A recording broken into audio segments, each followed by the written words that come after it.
अभी मधुबनी में आए थे और मधुबनी में उन्होंने घोषणा क्या की कि सहरसा से गुजरात और महाराष्ट्र जाने के लिए नई वंदे भारत ट्रेन चलेगी ताकि श्रमिक परिवार, ध्यान दीजिए, श्रमिक परिवार के बच्चों को जाने में सुविधा हो। और यहाँ पत्रकार और लोग, हम लोग ताली बजा रहे हैं कि मोदी जी वंदे भारत देकर गए हैं। वंदे भारत किस लिए दिए हैं कि आपका हमारा बच्चा यहाँ मुजफ्फरपुर से, मधुबनी से, दरभंगा से मजदूर बनकर जाएगा गुजरात में काम करने, तो फैक्ट्री लगेगा गुजरात में, और आपका हमारा बच्चा जाएगा ट्रेन में बैठ के वहां मजदूरी करने। अब बिहार के लोगों का मत मारा गया, हम लोग ताली बजा रहे हैं कि 4 गो नया ट्रेन खुला है। आप कभी ये सुने हैं कि मोदी जी गुजरात में ये कहे हों कि भाई गुजरात से एक ट्रेन खुलेगी जिससे गुजरात के बच्चे जाएंगे तमिलनाडु महाराष्ट्र में काम करने? अगर मोदी जी ये कह दें तो गुजरात में एक आदमी वोट नहीं देगा। लेकिन बिहार में तो राजनीति इसे पर है कि हमको 2 और ट्रेन खुल जाए ताकि हम लोग के बच्चे जानवर की तरह बैठ के यहाँ से जाएं मजदूरी करने। अंग्रेज भी पहले जहाज चलाता था। आपके हमारे बिहार के कितने पूर्वज गए हैं मॉरिशस, फिजी, जाकर वहां मजदूर बनकर मसाला का खेती करने। तो क्या अंग्रेज आपका भला कर रहा था? मोदी जी को ये ना कहना चाहिए था मधुबनी में कि भाई बिहार में चीनी मिल कब चालू होगा, कि यहाँ पर सीमेंट का फैक्ट्री कब लगेगा, यहाँ स्टील की फैक्ट्री कब लगेगी, कब बिहार के बच्चों का बाहर जाना रुकेगा। तो ये कह नहीं रहे, कह रहे कि बिहार के बच्चों को जाने के लिए और बढ़िया ट्रेन देंगे। पूरे बिहार में, गया में, अतरी में, वजीरगंज में, आपके यहाँ टेकारी में, आपके यहाँ सभा में आए हुए बहुत सारे लोगों ने 5 किलो अनाज के लालच में मोदी जी को, भाजपा को वोट दिया है। तो बिहार में चाहे जितना चोरी भ्रष्टाचार है, 1 किलो चोरी करके 4 किलो अनाज यहाँ के लोगों को मिल रहा है कि नहीं मिल रहा है? आपने, हमने वोट दिया हिंदू मुसलमान बन के। सारे हिंदुओं ने कहा कि हमरा दशा कुछ भी हो, पहले गया का दशा कुछ भी हो, पहले अयोध्या में राम जी का मंदिर बनना चाहिए। तो आपके गांव में नाली गली नहीं बना, आपको इंदिरा आवास नहीं मिला, आपके यहाँ फैक्ट्री नहीं लगी, लेकिन आपके वोट से अयोध्या में राम जी का मंदिर बना है कि नहीं बना है? बिहार में आदमी कहता है जिए चाहे मर जाएं, अपना जात वाले को ही वोट देंगे। तो भैया आपके जात के नेता ने आपके बच्चों के पढ़ाई रोजगार का बात नहीं किया, लेकिन जाति का बात और जाति का गिनती, जनगणना पूरे बिहार में हुआ है कि नहीं हुआ है? जाति के जनगणना भइल बा कि नहीं के भाई? तो मुड़ी नहीं के हिलावे के, हाथ उठा के बोले के बा भइल कि ना? आपने, हमने वोट दिया सिलेंडर के लालच में मोदी जी को। तो सिलेंडर का दाम 1000 हो कि 1200, घरे घरे सिलेंडर बट रहा है कि नहीं बट रहा है? आपने, हमने वोट दिया मोदी का भाषण सुन के कि मोदी जी ने गुजरात में बड़ा विकास किया है। तो भैया मोदी गुजरात में तो विकास कर रहे हैं, पूरा देश का पैसा ले जाकर गुजरात के गांव गांव में फैक्ट्री लगा रहे हैं, और पूरे बिहार से, गया से, वजीरगंज से आपके हमारे बच्चे गुजरात में जाकर नौकरी मजदूरी कर रहे हैं कि नहीं कर रहे हैं? तो भैया कौना बात पर वोट दिए जो नहीं मिला? आपने अपने बच्चों के नाम पर कहा कि ए भैया जीवन में पढ़ाई और रोजगार खातिर वोट ना देने जा। तो यही जादू दिखाने आए हैं। वोट आपने जिसको दिया उसका कोई मतलब नहीं है, जिस बात के लिए दिया है वो आपको मिल रहा है। आपने अनाज के लिए वोट दिया, अनाज आपको मिल रहा है। आपने मंदिर के लिए वोट दिया, मंदिर बना है। बिहार की जनता या देश की जनता ये समझती है कि मोदी जी जगह वहीं जाते हैं जहां चुनाव रहता है। अभी इससे पहले महाराष्ट्र में चुनाव था तो मोदी जी महाराष्ट्र में दिख रहे थे, अभी बिहार में चुनाव है, बिहार में दिखेंगे। इसमें कोई दिक्कत नहीं है, लोकतंत्र है, सबको प्रचार करने का अधिकार है। दिक्कत 2 बातों से है। पहली बात कि जब आप बिहार में आ रहे हैं, अपने दल का प्रचार करने आ रहे हैं, तो कृपा करके बिहार की गरीब जनता के पैसे से आकर प्रचार मत कीजिए। हम लोग को आप कुछ दे नहीं रहे हैं तो बिहार की जनता का पैसा लेकर यहाँ पब्लिक मीटिंग क्यों कर रहे हैं? अभी मधुबनी में मोदी जी आए थे, सैकड़ों करोड़ रुपया खर्च करके पंचायत के जितने चुने हुए प्रतिनिधि हैं उनको बस से, गाड़ी से सुविधा देकर सरकार ने एक जगह इकट्ठा किया ताकि मोदी जी उनसे संवाद कर सके। अब संवाद में मोदी जी ने क्या कहा? क्या उन्होंने बिहार की पंचायती राज की व्यवस्था को सुदृढ़ करने की बात कही? क्या उन्होंने ये कहा कि पंचायती राज की संस्थाओं को यहाँ ज्यादा पैसा संसाधन दिया जाएगा?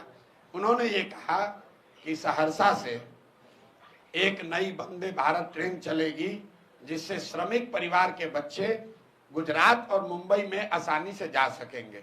आप जरा देखिए क्या दुर्दशा है बिहार की। मोदी जी देश के प्रधानमंत्री हैं तो गुजरात के भी प्रधानमंत्री हुए, महाराष्ट्र के भी प्रधानमंत्री और बिहार के भी प्रधानमंत्री। अभी मोदी जी गए थे कच्छ में उनका भाषण सुनिए। उन्होंने कहा दुनिया के सबसे बड़े सोलर पार्क में एक सोलर पार्क हमारे कच्छ में बन रहा है। जब वो जाते हैं गुजरात तो बात करते हैं सोलर पार्क की, गिफ्ट सिटी की, इन्वेस्टमेंट समिट की, बुलेट ट्रेन की। वही मोदी जी जब बिहार आते हैं तो हम लोग को कह रहे हैं कि हम लोग आपको ट्रेन देंगे ताकि आपके बच्चे यहाँ से बैठकर, श्रमिक परिवार के बच्चे यहाँ से बैठकर महाराष्ट्र और गुजरात जाएंगे फैक्ट्रियों में काम करने के लिए। मैं इस बात का सीधे तौर पर विरोध कर रहा हूं।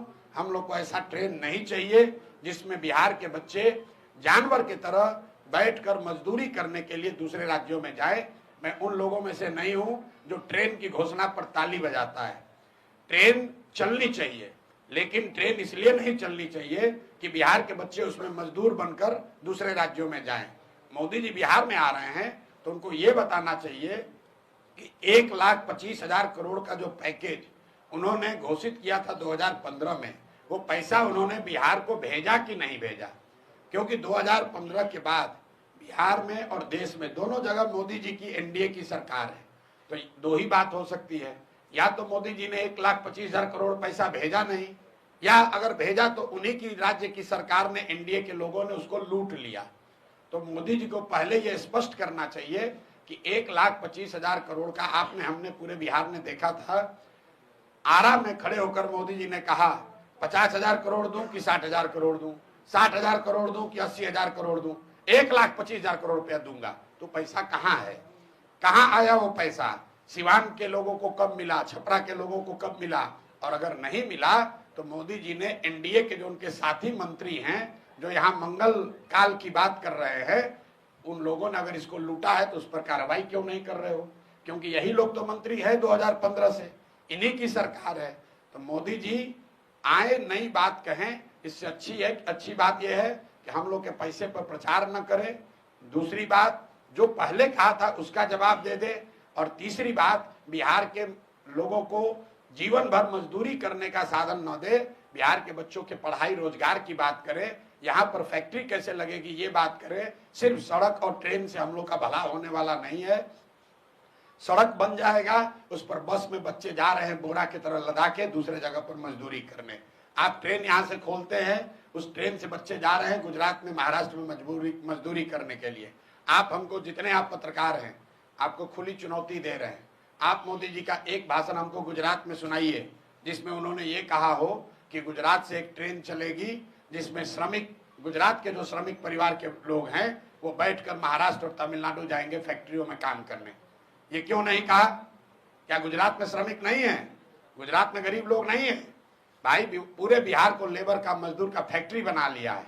ट्रेन भेजो, बस भेजो और यहाँ से बच्चों को लाद कर 10,000 12,000 रुपया में मजदूरी करने के लिए दूसरे राज्य में ले जाएं। इसलिए इस बात का जनसुराज, प्रशांत किशोर, हम लोग पूरे तरीके से विरोध करते हैं। रास्ता में अगर 100 बच्चा मिला है, 100 बच्चे मिले, आपके समाज के आपके बच्चे मिले, आधा से ज्यादा आपके बच्चों के शरीर पर शुद्ध कपड़ा नहीं है।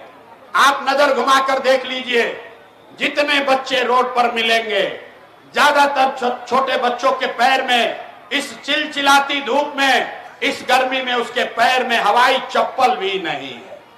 कोई का लड़का, किसी गरीब का लड़का सुबह से शाम हो गया, किसी का लड़का पढ़ने नहीं गया, या तो पढ़ने आपका बच्चा गया नहीं, या पढ़ने गया तो 11-12 बजते बजते खिचड़ी खा के स्कूल से आकर रोड पर, मैदान में घूरा पर दौड़ रहा है। आप कह रहे हैं कि हमको हमारे बच्चों की चिंता है। अरे भाई, आपके बच्चों के शरीर पर कपड़ा नहीं, पैर में चप्पल नहीं, खाने के लिए भोजन नहीं, पढ़ने के लिए स्कूल नहीं। आपका बच्चा बीमार पड़ता है तो उसके लिए दवा, डॉक्टर, अस्पताल नहीं, और आप कहते हैं कि आपको आपके बच्चों की चिंता है। मेरे भाई, बच्चों की चिंता क्या होती है अगर देखना है तो एक बार लालू जी को देखिए। लालू जी को अपने बच्चे का चिंता है। लालू जी का लड़का 9वां पास नहीं किया, लेकिन लालू जी को चिंता है कि हमारा लड़का बिहार का राजा बने। इसमें कोई गलती नहीं है। हम ये बात कहते हैं तो बहुत आदमी के बुझाता कि हम लालू जी की शिकायत करता नहीं। अरे ना, हम तो लालू जी के तारीफ कर रहे हैं। लालू जी का लड़का 9वां पास नहीं किया, लेकिन लालू जी चाहते हैं कि हमारा लड़का बिहार का राजा बने। और आप अपना दशा देखिए, आपका लड़का मैट्रिक पास कर लिया, आईए बीए कर लिया, उसको चपरासी का भी नौकरी नसीब नहीं है, लेकिन आपको उसका कोई चिंता नहीं है। आप तो लालू का झंडा उठाकर घूम रहे हैं, आपको जात का झंडा दिख रहा है। हम गांव में चलते हैं, पूछते हैं लोगों से, बताओ किसको वोट दिए थे? कहता है भैया मोदी जी के वोट दे बानी। पूछो तनी काहे? कहता है मोदी जी का सीना है 56 इंच का। देखिए बिहार के लोगों का दुर्दशा। एजा हर सिद्धि के गांव में बैठ के आपको ये समझ है कि मोदी का सीना 54 इंच है कि 56 इंच, लेकिन अपने बच्चों का खाए बगैर सीना सिकुड़ा के 15 इंच हो गया है, ये आपको नहीं दिख रहा है। तो आप नहीं भोगिएगा, आपका बच्चा नहीं भोगेगा तो कौन भोगेगा? पढ़ाई के लिए हम लोग क्या कह रहे हैं? पढ़ाई के लिए हम लोग दो बात कह रहे हैं। एक तो भैया पढ़ाई की जो व्यवस्था को सुधारना है वो एक दिन में, एक साल में सुधरेगा नहीं। अगर बिहार में देश की सबसे अच्छी शिक्षा व्यवस्था बनानी है तो करीब करीब 5.5 लाख करोड़ रुपया खर्च होगा। 5.5 लाख करोड़, और करीब 8 से 10 वर्ष लगेंगे। अगर आज टीचर का ट्रेनिंग शुरू कीजिएगा तो 3 वर्ष में वो टीचर बहाल होगा जो कि कायदे से कर सकता है। तो कोई कहता है कि हम आएंगे शिक्षा सुधार देंगे, तो आपको बेवकूफ बना रहा है। लेकिन हम लोग दो बात कह रहे हैं। एक, जो स्कैंडिनेवियन कंट्री हैं, फिनलैंड, स्वीडन, डेनमार्क, इन कंट्रीज में जाकर देखिए, वहां दुनिया में सबसे अच्छी शिक्षा की व्यवस्था है। अमेरिका इंग्लैंड में नहीं है। सबसे अच्छी शिक्षा की, प्राइमरी शिक्षा की ये व्यवस्था स्कैंडिनेवियन कंट्रीज में है, फिनलैंड में, स्वीडन में, डेनमार्क में। वहां पर उन्होंने क्या किया है? उन्होंने एक बहुत सिंपल चीज निकाला कि rather than taking school to every village, they are taking children to the good school. मतलब हर गांव में स्कूल बनाने के बजाय 4-5 जगह पर, अच्छी जगह पर बड़े स्कूल बना दिए गए और लोगों को स्कूल बस की सुविधा दे दी गई ताकि लोग अपने बच्चों को वहां भेज सके। बिहार में इसका जब मैंने अध्ययन कराया तो ये पाया कि प्रखंड के स्तर पर अगर 5 स्ट्रेटेजिक लोकेशंस पर अच्छे विद्यालय बना दिए जाए और स्कूल बस की सुविधा दे दी जाए तो औसतन 8 से 9 किलोमीटर मैक्सिमम बस की दूरी होगी, जिस पर कि बच्चों को चलकर आना पड़ेगा। 20 से 30 मिनट से ज्यादा समय उसको नहीं लगेगा। तो बिहार में पहली चीज हम लोग ये करेंगे कि हर प्रखंड में कम से कम एक विद्यालय जो अभी है उसको अपग्रेड करके नेतरहाट के स्तर का विद्यालय उसको बनाया जाए। ये एक विद्यालय क्यों? इसलिए अगर हर प्रखंड में एक विद्यालय बनाइएगा बढ़िया, नेतरहाट के जैसा, जिस एक नेतरहाट के विद्यालय से 1500 IAS IPS बने हैं, वो सरकारी विद्यालय था, यही बिहार के सरकार की व्यवस्था में चलता था और उसमें पढ़ने वाले ज्यादातर लड़के मध्यम और निम्न वर्गीय आर्थिक परिवारों से आए हुए थे। वैसा अगर स्कूल बनाना है तो करीब करीब 15 से 17 हजार करोड़ रुपया खर्च होगा हर साल। इससे ज्यादा पैसा है नहीं बिहार के पास। तो हम लोग ये कह रहे हैं कि हर साल हर प्रखंड में कम से कम एक विद्यालय बनाएंगे ताकि अगले 5 वर्ष में हर प्रखंड में 5 नेतरहाट के स्तर का विद्यालय जरूर हो जाएगा। दूसरी बात, हम अगर 5 वर्ष में शिक्षा सुधारेंगे, आपका लड़का 6वां में है, 8वां में है, आप कैसे सुधरिएगा? आपका समय तो निकलता जा रहा है। उसके लिए हम लोगों ने कहा कि जैसे ही सरकार बनेगी तो गरीब लोगों को यह सुविधा दे दी जाएगी कि अगर आप चाहें तो आप अपने बच्चे को प्राइवेट स्कूल में भेजिए और प्राइवेट स्कूल का रेगुलेटेड फीस सरकार की ओर से भरा जाएगा। मतलब कई आदमी कोई समझ में नहीं आ रहा है, कह रहा भैया तो सब तो प्राइवेटे में भेज देगा। बिल्कुल नहीं भेजेगा। ये अमेरिका में या कई देशों में ये व्यवस्था लागू है। जब आपका बच्चा होता है आपको मिलता है दोनों ऑप्शन, प्राइवेट में पढ़ाओगे कि सरकारी में पढ़ाओगे। ज्यादातर लोग सरकारी में पढ़ाना चाहते हैं। आपसे अभी पूछेंगे कि आपका लड़का साइंस कॉलेज में पढ़ेगा कि पटना में प्राइवेट कॉलेज में पढ़ेगा, आप कहिएगा भैया साइंस कॉलेज में नाम लिखवा दीजिए। आपसे पूछेंगे कि पीएमसीएच से मेडिकल करना है कि रमैया से करना है, आप कहे भैया पीएमसीएच में हो जाए तो रमैया क्या करने जाएगा। क्यों? क्योंकि सरकारी जो मेडिकल कॉलेज है, साइंस कॉलेज है, वो किसी प्राइवेट कॉलेज से उसका स्तर ऊपर है। तो ये सच्चाई नहीं है कि अगर आपको ऑप्शन मिल जाए तो सब आदमी प्राइवेट में जाएगा। दूसरी बात समझिए कि सरकारी विद्यालय फ्री नहीं है। ये आपको हमको लगता है कि ये फ्री है। सरकारी विद्यालय को चलाने में सरकार खर्च कर रही है 60,000 करोड़ रुपया। हर साल बिहार सरकार खर्च करती है 60,000 करोड़ रुपया। तो प्रति चाइल्ड, प्रति बच्चा जो है, जो खर्च है वो प्राइवेट स्कूल से भी ज्यादा पड़ रहा है सरकारी स्कूल में पढ़ाने का। क्योंकि सरकारी स्कूल में मास्टर का कितना है दरमाहा? 45,000, 60,000, 80,000। वही आदमी जब प्राइवेट में पढ़ा रहा है तो 8,000 में काम कर रहा है। तो अगर ये बैलेंस बना दिया जाए कि सरकारी विद्यालय का स्तर धीरे धीरे सुधारा जाए तो कम पैसे में लोगों को ये सुविधा दी जा सकती है कि भाई तुम प्राइवेट में पढ़ाओ लेकिन पढ़ाओ। तो उससे लोग अपने बच्चों को पढ़ाएंगे। और जो बजट अभी उपलब्ध है इसका 1/3 पैसा हम लोग सरकारी विद्यालय को सुधारने में लगाना चाहते हैं। 1/3 पैसा प्राइवेट स्कूल में जो अपना बच्चा को डालेगा उसका फीस भरने के लिए देना चाहते हैं। और जो बकिया बन जाएगा वो मेंटेनेंस में, अभी जो चल रहा है खिचड़ी वाला स्कूल, उसको 2-4 साल चलाना ढोना पड़ेगा, उसके लिए रखेंगे। 1 साल में पलायन बंद कैसे होगा? ये तो स्वाभाविक बात है। जब 10, 12, 15 हजार के रोजगार होगी तो पलायन लोग ना करी। कुल 50 लाख से ज्यादा लोग, 50 लाख से ज्यादा युवा जो है वो बाहर गया है मजदूरी करने। जो लोग बाहर गया है मजदूरी करने वो औसतन 12 से 15 हजार रुपया कमाता है और खर्चा के बाद घरे 6 से 8 हजार रुपया भेजता है। तो अगर 10-12 हजार रुपया के रोजी रोजगार का व्यवस्था बिहार में हो जाए तो कोई आदमी उसमें जाना नहीं चाहेगा। तो ये व्यवस्था कैसे होगा? तो हम लोग जन सुराज में कहते हैं कि रोजगार मिलने का क्या उपाय है। बिहार में आदमी बुझेला कि सरकारी नौकरी होई। कितना आदमी आके बुर्बक कहता कि हम 10 लाख नौकरी दे दे, लड़का वही में अजुराइल बालाम की सरकारी नौकरी से बेरोजगारी दूर हुई। तो वह एगो आंकड़ा याद रखी कि पिछला 78 साल में बिहार में जितना आदमी सरकारी नौकरी आज कर रहा बाड़ा, चपरासी से लेकर मुख्य सचिव तक, संविदा कर्मी को भी जोड़ लीजिए, सबका संख्या गिनिएगा तो 23.25 लाख आदमी को सरकारी नौकरी है। 23.25 लाख आदमी को सरकारी नौकरी मिला है 78 साल में। मतलब 1.97%, करीब करीब 2% आदमी को सरकारी नौकरी है। तो किसी भी हालत में सरकारी नौकरी से तो सबको रोजगार नहीं मिल सकता है। कुछ आदमी कहता है कि भैया फैक्ट्री लग जाए तो उसे रोजगार मिल जाए, नहीं मिलेगा। क्यों नहीं मिलेगा? क्योंकि पूरा जो अर्थव्यवस्था बा, जिसमें तनी मनी भी इकोनॉमिक्स समझत हुई, अर्थशास्त्र अगर समझते हैं आप, तो जो पूरा जो अर्थव्यवस्था है इसका 3 पिलर है। खेती है, फैक्ट्री है और तीसरा है जिसको कहते हैं सर्विस सेक्टर। होटल बा, अस्पताल बा, स्कूल बा, रेस्टोरेंट बा, गाड़ी बा, जितना चीज कंजम्पशन जो आप खा पी रहे हैं, करीब करीब खेती और फैक्ट्री अगर दोनों मिला दीजिएगा तो 35% होता है।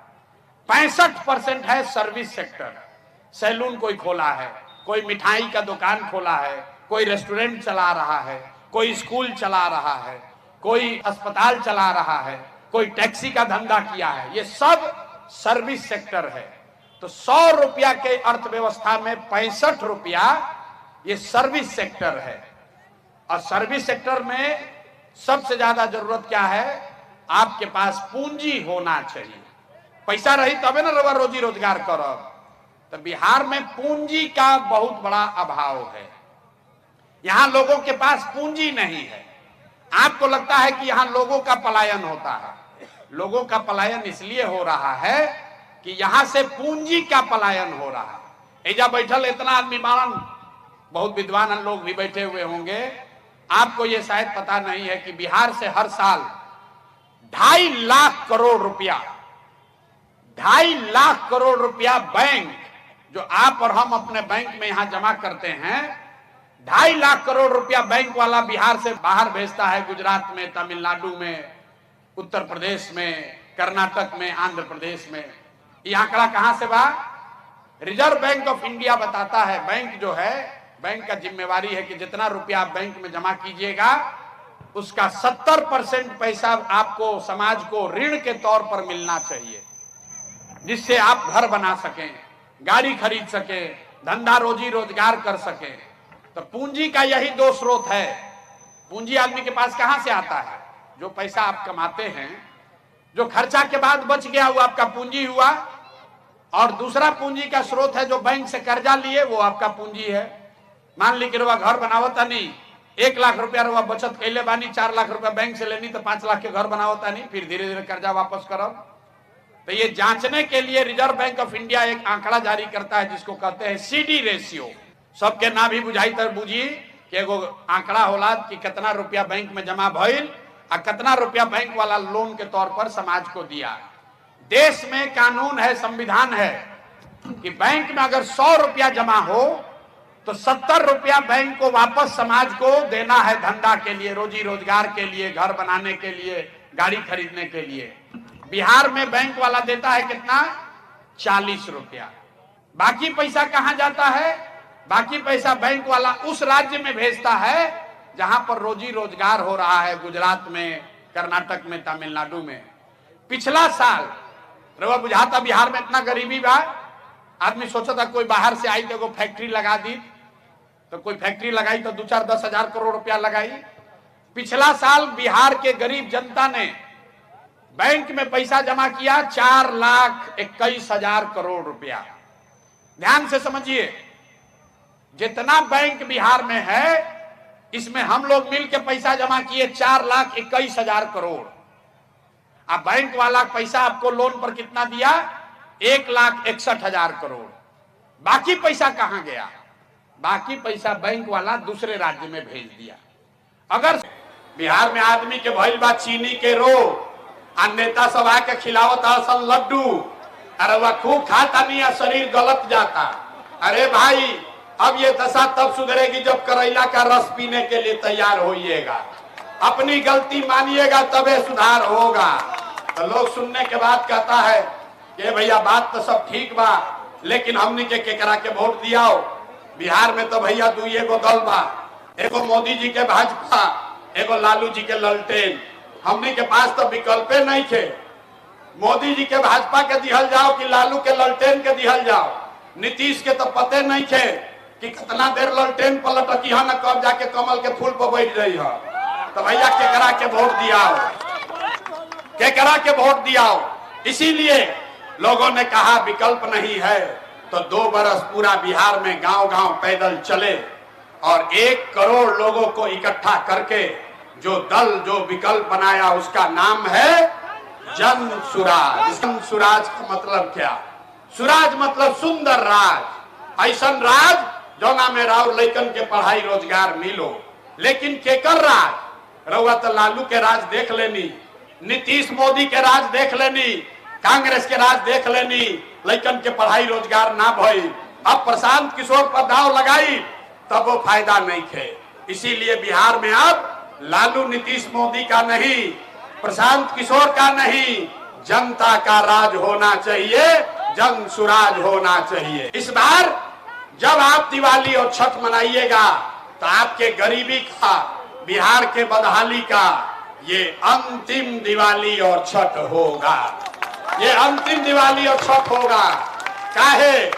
काहे से कि अगर अपना लैकन के नाम पर हुआ वोट देनी और जनता के राज बनल तो जनता के राज के 3 गो संकल्प बा।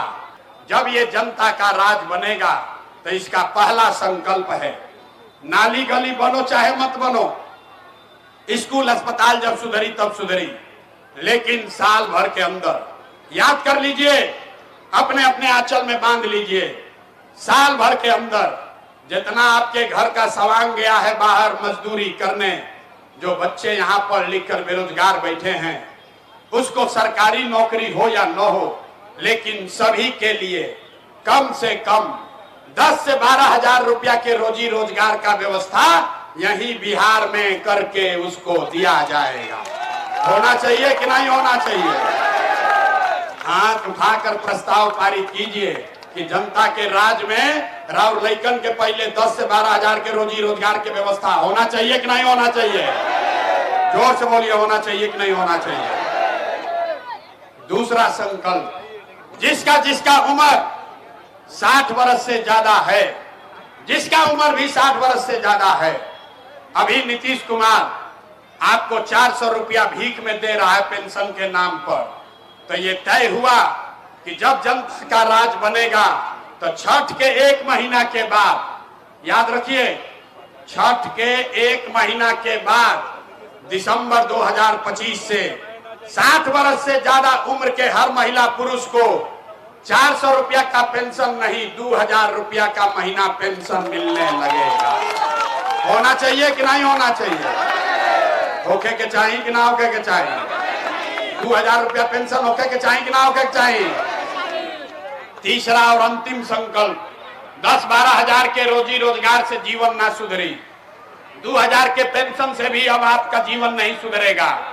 जीवन तब सुधरेगा जब गरीब के बच्चों को पढ़ने का अवसर होगा। तो जब ये जनता का राज बनेगा तो गरीब को, जिसका जिसका बच्चा 15 साल से कम उम्र का है, समझ लीजिए इसको, जिसका बच्चा भी 15 साल से कम उम्र का है, वो गरीब घर का लड़का, आप अपने बच्चे को प्राइवेट स्कूल में भेजिए, अंग्रेजी स्कूल में भेजिए। आप प्राइवेट स्कूल में फीस जो भरे के बाद वो पैसा सरकार के ओर से रउआ लइकन खाती जमा कई जाई, तो आप बताइए कि गरीब के बच्चे को अंग्रेजी स्कूल में पढ़ने का सुविधा होना चाहिए कि नहीं होना चाहिए? अथवा उठाकर बताना है, होना चाहिए कि नहीं होना चाहिए? तो आपने सब बात सुन लिया। अब बताइए, आपको 5 किलो अनाज चाहिए कि अपने बच्चों के लिए रोजगार चाहिए? सबको बोलना है। अब अंतिम बार फिर बोलो, अपना गला फंस गई। 5 किलो अनाज चाहिए कि रोजगार चाहिए? जोर से बोलो भाई, 5 किलो अनाज चाहिए कि रोजगार चाहिए? अपने जात का नेता चाहिए कि अपना बच्चा खातिर बढ़िया पढ़ाई चाहिए? पढ़ाई चाहिए कि जात चाहिए? जात चाहिए कि पढ़ाई चाहिए? लालू नीतीश मोदी के राज चाहिए कि जनता के राज चाहिए? ना सोच के बोलिए। बोले ना बिहार का आदमी सुधरेगा नहीं, बहुत नहीं बोल रहा है, सोच रहा है हम काहे बोले, हम तो भोटवा के समय वह करब जो पहले से करता नहीं। सोच के बोलिए, लालू नीतीश मोदी का राज की जनता का राज? लालू नीतीश मोदी का राज की जनता का राज? अभी भी हाथ नहीं उठा रहे हो, हाथ उठाकर बोलो, लालू नीतीश मोदी का राज की जनता का राज? लालू नीतीश मोदी का राज की जनता का राज? जिन नेताओं ने आपको बिहार को लूटा है, जिन नेताओं ने बिहार को लूटा है, आपके बच्चों का हक मारा है, आपके बच्चों के को अनपढ़ मजदूर बनाया है, आपके जाति का है या धर्म का, आपके गांव का है या दल का, उसको वोट नहीं देना है। हाथ उठाकर संकल्प लीजिए। जिन एक एक आदमी को हाथ उठाकर संकल्प लेने के बाद हाथ उठाइए और बोलिए, जिन नेताओं ने बिहार को लूटा है उसको वोट दीजिएगा कि नहीं दीजिएगा? जिन नेताओं ने बिहार को लूटा है उसको वोट देना है कि नहीं देना है? देना है कि नहीं देना है? आपके जाति का है तो दीजिएगा कि नहीं दीजिएगा? हिंदू मुसलमान करेगा तो दोगे कि नहीं दोगे?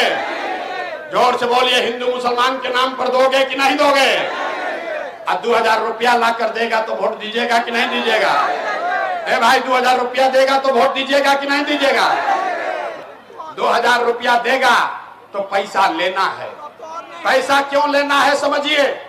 आप हमको बताइए, पिछला 5 वर्ष में राशन कार्ड बनाने में आपसे घूस लिया है कि नहीं लिया है? ना, जोर से बोलो भैया, राशन कार्ड बनाने में घूस लगा है कि नहीं लगा है? राशन कार्ड बनाने में घूस लगा है कि नहीं लगा है?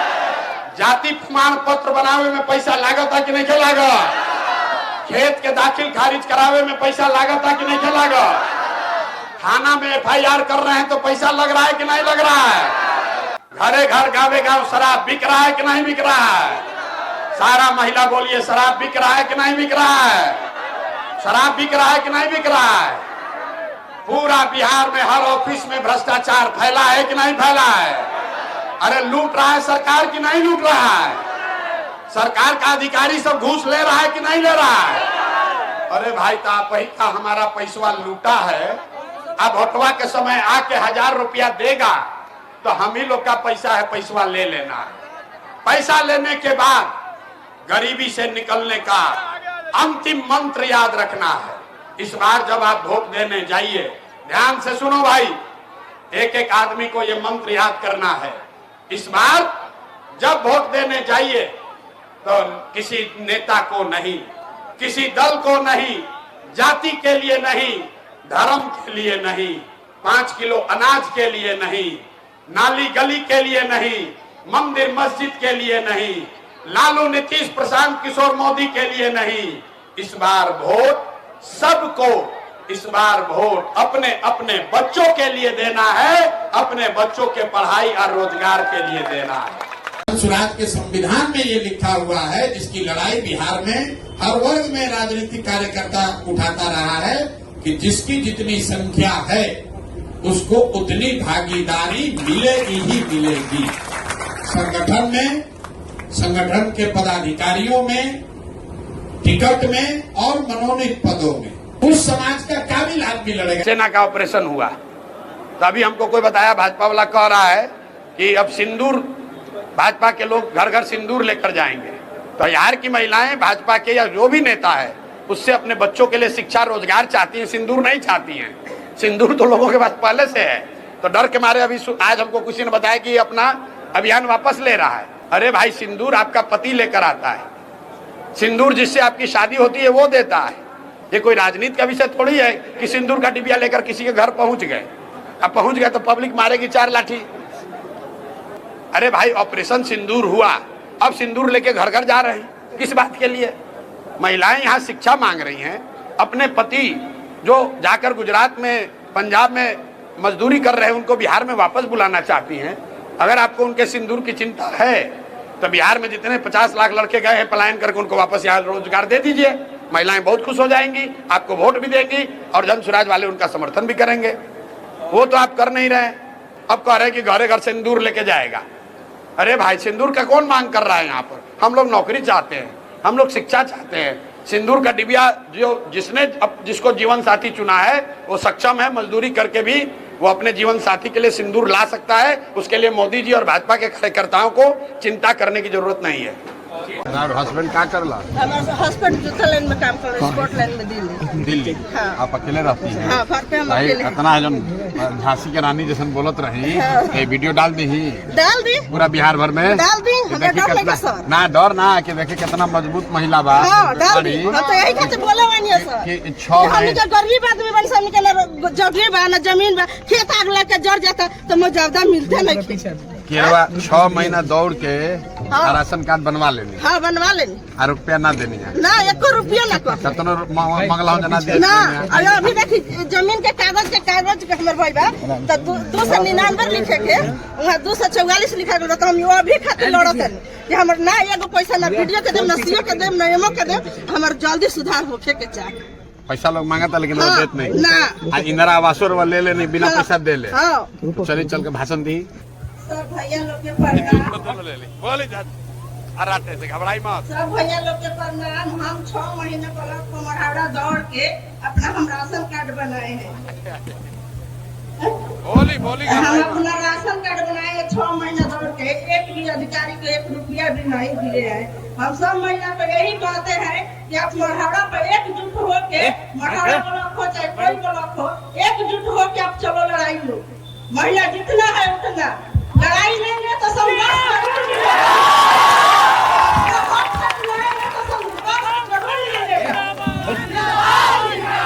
लेकिन आप रोज सुनते नहीं हो। आप लोग कहते हैं कि चलो 3000 दे देंगे, क्या हो जाएगा? 3000 का माने के लिए जो बेटा बता गया है उसका पैर के सर के पानी नीचे आ जाता है। आप नेता के पीछे भागने से नहीं होगा। अपना जातीयवादी पर मत भागो, अपना हक पर लड़ो। हक पर लड़ेंगे तो सफलता जरूर मिलेगा। 6 महीना में ले ले भाई राशन कार्ड पर इनका से पूछल जाओ कि इंदिरा आवास कैसे ले लिया। देख रहे आप गई तो कहता कि हमारे बाबूजी घर बनैले रहा 5 भाई में बटल बा, एगो कमरा में हमने के 6 गो बाल बच्चा रहता नहीं, इंदिरा आवास नहीं मिला। राशन कार्ड बहुत आदमी के मिल सकेला महिला ठीक कहतरी 3000 रुपया घूस दे के राशन कार्ड लेता नहीं, गर्मी में आधा घंटा में हमनी के कपार फाटता। यही गर्मी में राउर बेटा राउर सवांग कहीं पंजाब में, हरियाणा में, महाराष्ट्र में, गुजरात में फैक्ट्री में अपन हड्डी गलावता, साल भर हाड़ गलावता। आदमी पेट काटता तो घरे 6000 8000 भेजता कि बाल बच्चा खाई। आइजा जितना भ्रष्ट नेता बड़ा सन वो में से 3000 रुपया बताई और पेट पर लात मारता, 3000 4000 रुपया घूस लेता। तो संकल्प लिए एको आदमी, महिला ठीक कहता है, एको आदमी के पैसा नहीं देवे के। आज 6 महीना दौड़ लिया, कहले 6 महीना दौड़नी है भैया, तो अब हमारा राशन कार्ड बनल है। लेकिन सबसे बड़ा बात बा कि इंदिरा आवास में 1,20,000 रुपया, 1,20,000 रुपया इनका मिलल बा। आगे आई है, बताई कि कैसे मिलल। बोले थे लोग, सहायता आया था तो बोल रहा था कि आपको 10,000 रुपया देना पड़ेगा। हम बोले कि मुखिया से भी बोले कि हम इसलिए लड़ रहे हैं, हम इसलिए वोट दे रहे हैं कि आपको हम 1,000 से 10,000 रुपया देंगे, हम 10,000 रुपया नहीं देंगे। हमारा भाई बोल रहे थे, वकील है, वो बोला कि हम मुखिया से मिलके और नीतीश कुमार के लगे हम डालेंगे, इसके वीडियो पे भी कार्रवाई करेंगे, सीओ पे भी कार्रवाई करेंगे। और उसी तर्ज पे हम भाई हमारा बोला कि मत दो, जो होगा सो हम देखा जाएगा। कितना रुपया आई बता दी? 1,20,000। 1,20,000 बताई। जे लड़ी उपाई आ ना लड़ी तो ओकरा कुछ ना मिली। यही खातिर अब इनका के कहले बानी कि वार्ड लड़िहन आ कि मुखिया लड़िहन, पूछी इनका से अपन घर बना लेली, अपना गांव जवार में सबके फायदा होके ऐसे इनका के छोटा मोटा एगो चुनाव लड़ावल जाओ ना भाई। ऐसे नहीं आदमी ने बने के चाहिए हैं। आई कैसे पूछनी है कि कै गो बाल बच्चा बात, तो कहलिए भैया 3 गो बच्चा हमको है। अब हम और बाल बच्चा ना चाहिए, ध्यान में रखे के बहुत लड़का लड़की हो जाये, कहाँ से रवा किया ओकरा के। तब देखिए फोरमपुर गांव में सबसे गरीब हम लोग हैं। फोरमपुर गांव जैसा सर गांव नहीं है। हम लोग बहुत महिला गरीब है। कोई चीज के लिए हम लोग जाते हैं तो सब मुखिया, सरपंच, विधायक सब लोग प्रबंधित करता है कि हमको तो वोट बेच लेती है। वोट कभी नहीं बेचना चाहिए। वोट बेचेगी तो अपना बेटी बेचेगी। एक बात मार के कहतरी 500 रुपया लेके वोट दियाई तो 1,20,000 के इंदिरा आवास चल जाए।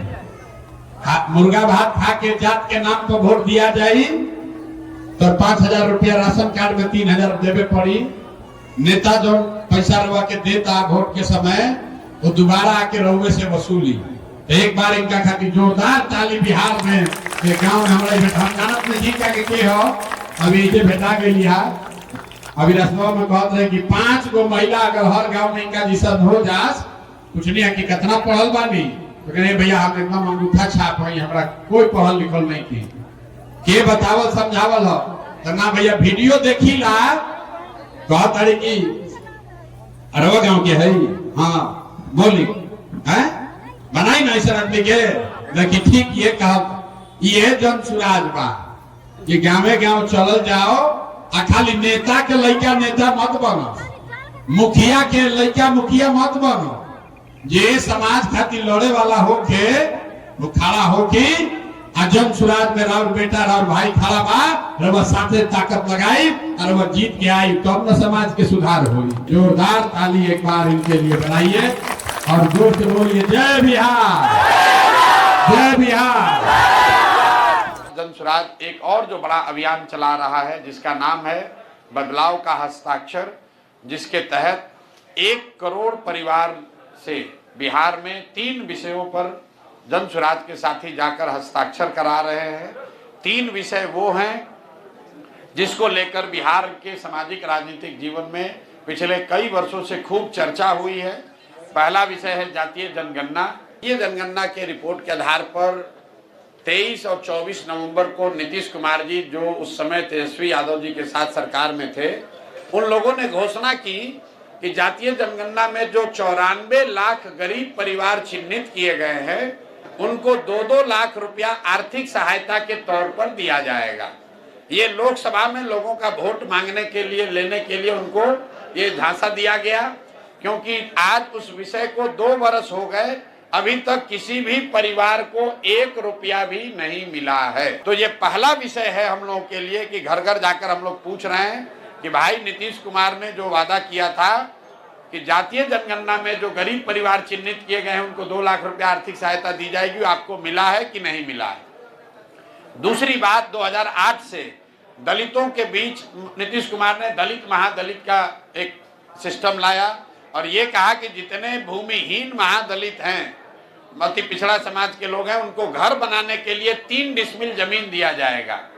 कुल 50 लाख परिवारों को ये लाभ मिलना चाहिए था। अभी सरकारी आंकड़ा आया है जिसमें दावा किया गया है कि 2,34,000 परिवारों को ही 3 डिसमिल जमीन मिला है।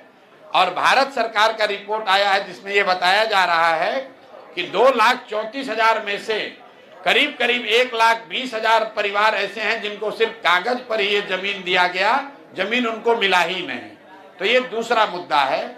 और तीसरा मुद्दा है भूमि सर्वे का, जो कि यहाँ पर लैंड डिजिटाइजेशन के नाम पर सरकार पिछले 4-5 वर्ष से राजस्व विभाग के जरिए जो धन की वसूली कर रही है, ये बताया जा रहा है कि लैंड का डिजिटाइजेशन होगा, इससे भूमि सुधार की दिशा में काम होगा। सच्चाई ये है कि ये राजस्व विभाग के जरिए वंशावली बनाने के नाम पर, रसीद कटाने के नाम पर, दाखिल खारिज करने के नाम पर, जमाबंदी करने के नाम पर हजारों करोड़ रुपया का वसूली हो रहा है। और अभी सरकारी आंकड़ा जो आया उसमें पता चला कि ये 4-5 बरस के लूट के बाद, प्रयास के बाद सिर्फ 20% जमीन का ही डिजिटाइजेशन हुआ है। बिहार सरकार में जब ये योजना शुरू हुई, इसके बाद आंध्र प्रदेश में, तेलंगाना में योजना शुरू हुआ, वहां काम पूरा कर लिया गया। लेकिन बिहार सरकार की गलती की वजह से जो लूटपाट मची हुई है, उस वजह से सर्वे में सर्वे के नाम पर घर घर से पैसा लिया जा रहा है, लेकिन न लैंड का डिजिटाइजेशन पूरा हुआ, न भूमि सुधार की दिशा में कुछ आगे काम हुआ। तो इन 3 मुद्दों को लेकर हम लोग घर घर जा रहे हैं, जिसकी शुरुआत मैंने 18 तारीख को कल्याण बिघा से करी। कल्याण बिघा के पंचायत में तो हम पहुंचे, लेकिन आपने शायद देखा होगा नीतीश कुमार के प्रशासन ने हमको कल्याण बिघा गांव नहीं जाने दिया। ये दिखाता है कि ये सरकार की स्थिति क्या है। पूरे बिहार का बात छोड़ दीजिए, नालंदा का भी बात छोड़ दीजिए, नीतीश कुमार के अपने गांव में भी इन 3 मुद्दों पर लोग उनके विरोध में खड़े हैं। जब मैं हस्ताक्षर कराने गया तो पूरा प्रशासन लगकर उन्होंने कल्याण बिघा में मुझे जाने नहीं दिया, लेकिन पूरे बिहार में घर घर जाकर 1 करोड़ लोगों का हस्ताक्षर लेंगे। और जो मानसून सत्र होगा विधानसभा का, उसमें हम लोग 1 करोड़ लोगों का हस्ताक्षर लेने के बाद उस सदन में बैठकर बिहार की जनता को गुमराह करने वाले इन लोगों को जाकर इनका घेराव करेंगे हम लोग, और इनको याद दिलाएंगे कि 2 बरस पहले आपने कहा था कि बिहार के 94 लाख परिवारों को 2-2 लाख रुपया दोगे, अभी तक किसी को नहीं दिया। आज से 15 साल पहले आपने कहा था कि भूमिहीन दलित, महादलित और अति पिछड़ा समाज के लोगों को 3 डिसमिल जमीन देना है, उसमें 10% लोगों को भी जमीन नहीं मिला। और तीसरी जो बात है कि भूमि सर्वे के नाम पर जो सबको परेशान किया जा रहा है, हजारों करोड़ रुपया वसूला जा रहा है, इसके बावजूद लैंड के रिकॉर्ड में भूमि सुधार के दिशा में कोई काम नहीं हुआ है। इन 3 विषयों को लेकर विधानसभा का घेराव मानसून सत्र में जनसुराज की ओर से किया जाएगा। अगले 120 दिन में 240 विधानसभा क्षेत्रों में जाएंगे और उसकी शुरुआत जेपी के जन्मभूमि सिताब दियारा से हुई है। जेपी के भूमि से इसलिए क्योंकि आज से करीब 50 साल पहले सबसे पहले बदलाव, व्यवस्था परिवर्तन, संपूर्ण क्रांति जैसे जो शब्द हैं, ये जनमानस के बीच में जेपी के द्वारा ही दिया गया। उसके बाद से देश के कई हिस्सों में सत्ता बदली, कई जगहों पर व्यवस्था भी बदली, लेकिन बिहार जहां से इस क्रांति की, इस आंदोलन की, इस नारे की, सोच की शुरुआत हुई, वो जहां था वहीं रह गया। 1970 के दशक में भी बिहार देश का सबसे गरीब और पिछड़ा राज्य था, और आज करीब 45-50 साल बाद भी देश का सबसे गरीब और पिछड़ा राज्य बिहार ही है।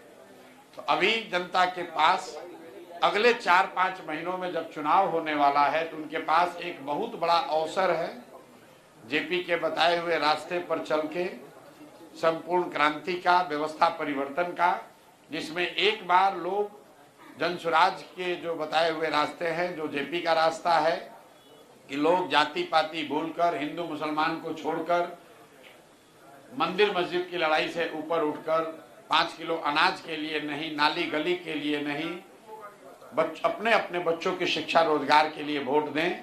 इसी संदेश को लेकर जन स्वराज में मैं और मेरे सारे साथी घर घर जा रहे हैं और कोशिश कर रहे हैं कि चुनाव से पहले लोगों को इस बात के लिए संकल्पित कराया जाए कि यहाँ पर के जो भ्रष्ट नेता हैं, जिन्होंने जाति और धर्म के नाम पर बिहार को लूटा है, उनको अलग हटाकर एक नए सशक्त विकल्प के तौर पर जन स्वराज के साथियों को वो चुने। अगर वो ठीक लगता है तो उन्हें ये मौका दे, बिहार में व्यवस्था परिवर्तन करे। दरअसल एनडीए के नेता जब जा रहे हैं तो भाई मेरे, जो लोग ऑपरेशन सिंदूर या इस तरह की राष्ट्रीय सुरक्षा और सेना के किए गए काम को अपने राजनीतिक फायदे के लिए इस्तेमाल कर रहे हैं, उनका चरित्र ही वो आपके सामने है। आप वो देख लीजिए और तय कर लीजिए। जब ऑपरेशन सिंदूर हुआ तो उसमें तो पक्ष विपक्ष सारे लोग, चाहे आप किसी पार्टी के वोटर हैं, आपने सबने समर्थन किया सरकार का। और जब ऑपरेशन सिंदूर हो गया तो झंडा लेकर खाली भाजपा वाले घूम रहे हैं। तो भाई तिरंगा यात्रा अगर कोई निकालेगा तो देश की जनता निकालेगी। देश की जनता ने समर्थन किया था, तो जब लड़ाई लगी तो देश की जनता, और जब लड़ाई खत्म हुई तब उसका तिरंगा यात्रा पर एक अधिकार भाजपा वालों ने कर लिया, नया तरीका बना लिया है। अगले 120 दिन में 240 विधानसभा क्षेत्रों में जाएंगे और उसकी शुरुआत जेपी के जन्मभूमि सिताब दियारा से हुई है। जेपी के भूमि से इसलिए क्योंकि आज से करीब 50 साल पहले सबसे पहले बदलाव, व्यवस्था परिवर्तन, संपूर्ण क्रांति जैसे जो शब्द हैं, ये जनमानस के बीच में जेपी के द्वारा ही दिया गया। उसके बाद से देश के कई हिस्सों में सत्ता बदली, कई जगहों पर व्यवस्था भी बदली, लेकिन बिहार जहां से इस क्रांति की, इस आंदोलन की, इस नारे की, सोच की शुरुआत हुई, वो जहां था वहीं रह गया।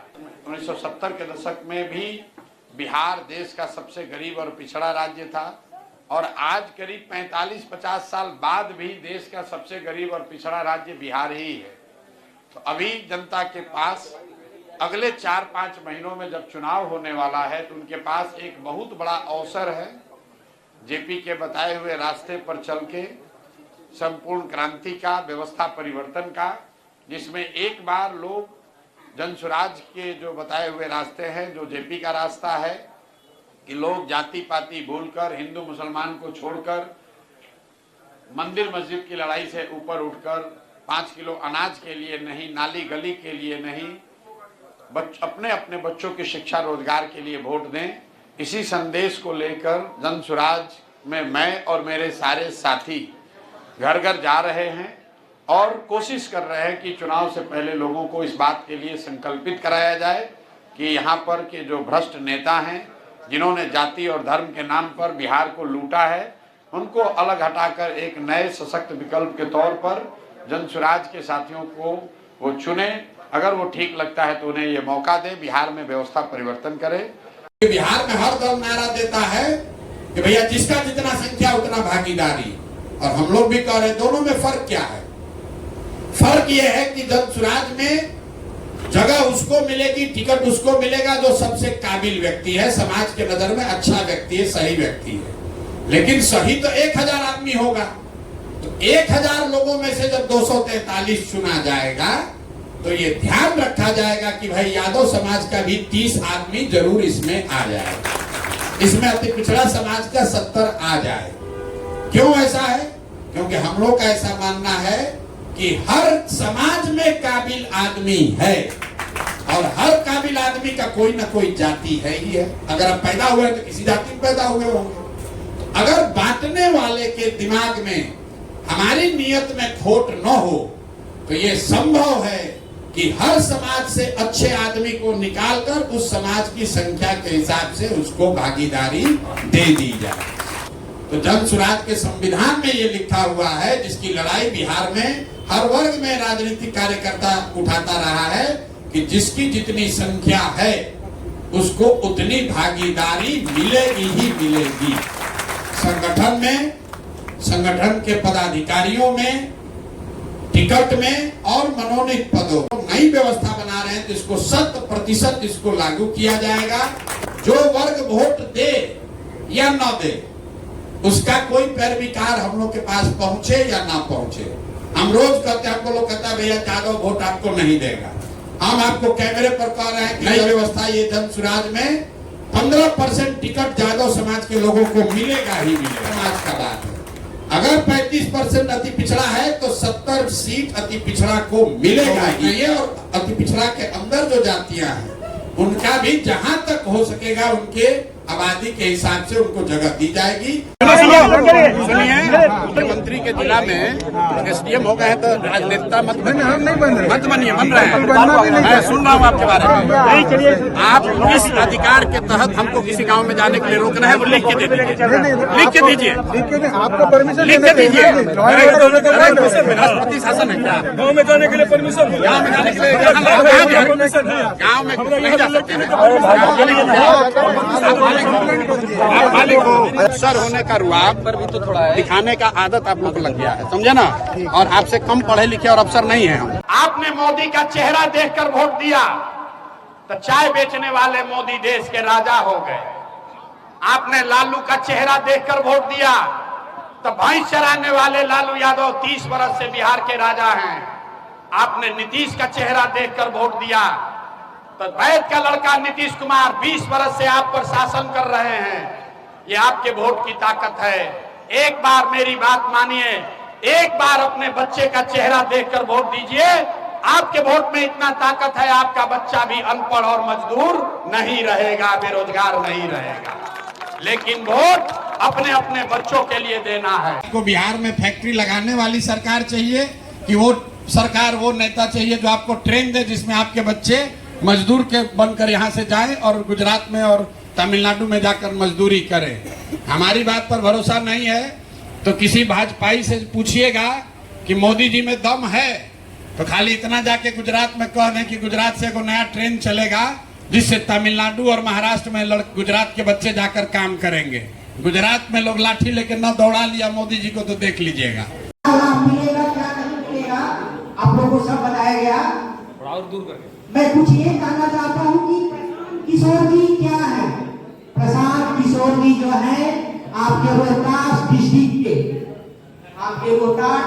के कोनार गांव के रहने वाले, यहाँ कहीं नाम है, ये कहीं दूसरे के नहीं है। इसलिए प्रशांत जी का कहना है कि मैंने जिसका हाथ पकड़ा उसकी सरकार हो गई। नीतीश का हाथ पकड़ा, नीतीश की सरकार हो गई। लालू का हाथ पकड़ा, लालू की सरकार हो गई। बंगाल में ममता का हाथ पकड़ा, ममता जी की सरकार हो गई। लेकिन सभी की सरकार बनाने के बाद मैंने ये देखा कि किन्हीं के पास कोई भी जनता का जो दुख है, सुख है, वो किसी के पास किसी के लिए समय नहीं है। जब चुनाव आएगा तो आपके सामने हाथ जोड़ेंगे, यहाँ तक किया। लेकिन चुनाव जैसे ही जीत जाएंगे, हमारी जनता ने जो हमें जिताया है वो कैसी है उसके बारे में आपसे कोई पूछने नहीं आएगा। ये प्रशांत किशोर जी का कहना है कि हमने जिनका हाथ पकड़ा सदा उसी की सरकार हो गई, तो क्यों ना इस बार जो हम जनता की हाथ पकड़े। ये जो जनता है हमारी, आप लोग इन जनता का हाथ पकड़ने के लिए प्रशांत किशोर जी ने जन सुराज पार्टी का जो है निर्माण किया है। जन सुराज का नाम है जनता की सरकार। ये सरकार जो है आपकी है, ताकि इसमें कोई ऐसा नहीं है कि इसमें जो पैसे वाले हैं वही चुनाव लड़ सकते हैं। एक गरीब का बेटा भी अगर उसमें योग्यता है, उसमें बुद्धि है, उसमें विवेक है, वो भी जो है चुनाव लड़ सकता है। सारे पैसे का अभाव कहीं नहीं होगा क्योंकि जनता उसके साथ है।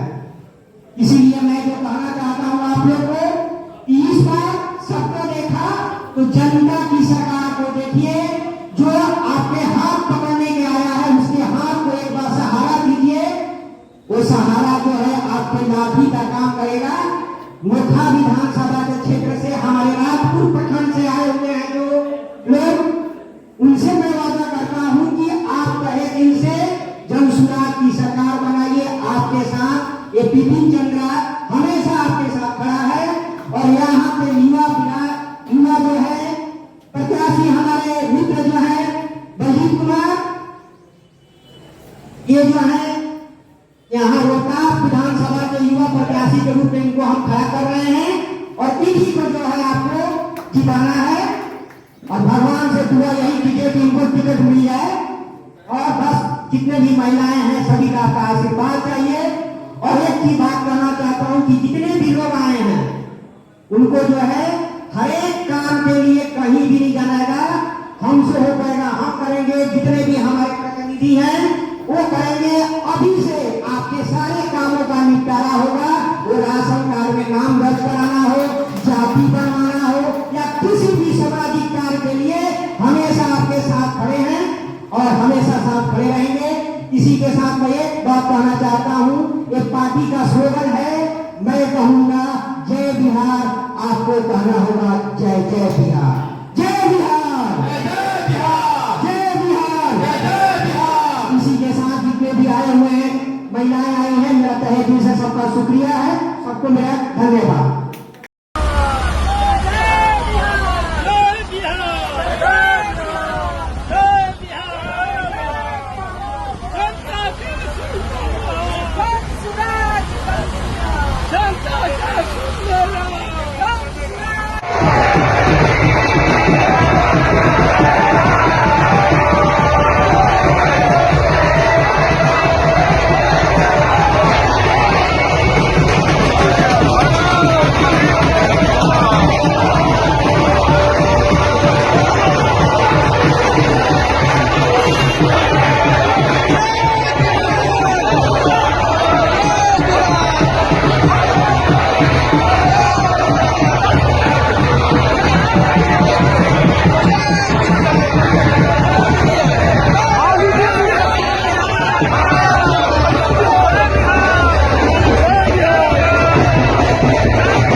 मैं हमेशा कहता हूं कि अभिमन्यु चक्रव्यूह में फंस के मर भी गए तो ये दुनिया अभिमन्यु की कहानी और गाथा गाती है, जिसको घेर कर मारने वालों की गाथा नहीं गाई जाती है। तो बिहार को सुधारने के क्रम में अगर मेरा सब कुछ बर्बाद भी हो जाए तो भी मुझे कोई चिंता नहीं है। इसको ठान लिए हैं और इस चक्रव्यूह में अपने आप को झोंका है, तो या तो इससे अब जीत कर निकलेंगे या मर के निकलेंगे, लेकिन इसको पीछे नहीं हटेंगे। है इनको दूर जमीन नहीं है। ये बताइए कि जो 3 डिस्ट्रिक्ट जमीन मिलना था आपको घर बनाने के लिए मिला नहीं मिल रहा? अब सर क्या घूस ले रहा आप सब लोग नहीं ले रहा? ले रहा में ही है आप गर्मजरुआ में आपको 3 डिस्ट्रिक्ट जमीन नहीं मिला? क्या कह रहा है आप सब लोग, क्या कह रहा है, काहे नहीं दे रहा? अच्छा 14 तारीख को नीतीश बाबू आए थे, आप लोग काहे नहीं गए? नीतीश बाबू आए तो आप लोगों को पता नहीं चला? नहीं मिले साहब, फिर करो देंगे करते तो आप लोग काहे नहीं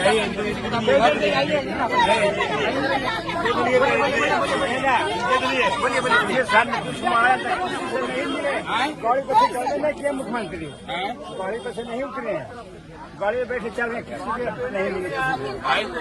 नीतीश बाबू के आप लोग घर के हैं, गाँव के हैं, तो हमने पंजाब के हैं। आप लोग को 2 लाख रुपया नहीं आया? कुछ भी नहीं। बोले हैं कि 2 लाख रुपया सब परिवार को दिए, 2 लाख रुपया आप लोग को नहीं मिला अभी?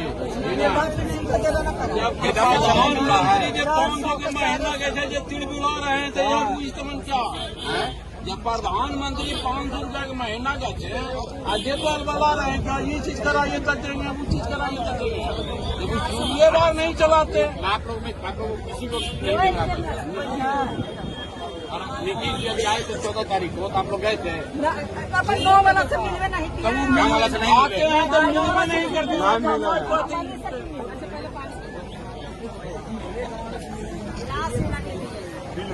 कोई बात नहीं है। आपको इन्होंने हमसे मिलने नहीं दिया। इन्होंने कई लाख लोगों को आज हमसे मिलने नहीं दिया है। इसका खामियाजा इनको भुगतना पड़ेगा। मैं यहाँ से यात्रा पर निकलूंगा और आपके घर, आपके गांव आऊंगा। ये हमको रोक नहीं सकते हैं।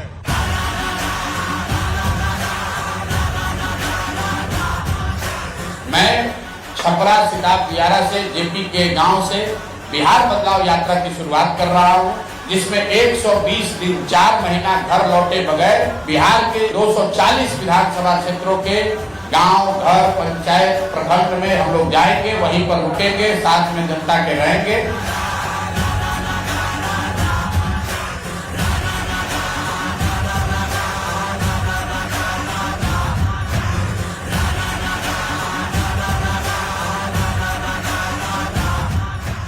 बिहार की जनता सरकार बनाने जा रही है। आप ये निश्चित जानिए, ये जो भीड़ है ये प्रशांत किशोर की ताकत नहीं है, ये जनराज की ताकत नहीं है, ये बिहार के उन सारे लोगों की ताकत है जो बिहार में बदलाव चाहते हैं, जो 30-35 साल से लालू के डर से मोदी और नीतीश, भाजपा के डर से लालू को जो लोग वोट देते रहे हैं, उनके सामने एक सीधा ईमानदार विकल्प उनको दिख रहा है। जनता को नया रास्ता दिख रहा है, उनको अपने बच्चों के लिए बेहतर भविष्य दिख रहा है और निश्चित तौर पर नवंबर में बिहार में नया मुख्यमंत्री बनने जा रहा है। नई व्यवस्था, नई सरकार। वोट बिहार का तो फैक्ट्री बिहार में लगना चाहिए कि गुजरात में लगना चाहिए? सबको बोलना है, वोट बिहार का तो फैक्ट्री बिहार में कि गुजरात में? सब बोलो भाई, फैक्ट्री बिहार में कि गुजरात में? फैक्ट्री बिहार में कि गुजरात में? 15 बरस में मोदी ने फैक्ट्री कहां लगाया, बिहार में कि गुजरात में? मोदी ने फैक्ट्री कहां लगाया? सोच कर बताओ, मोदी ने फैक्ट्री कहां लगाया, बिहार में कि गुजरात में? मोदी ने फैक्ट्री कहां लगाया?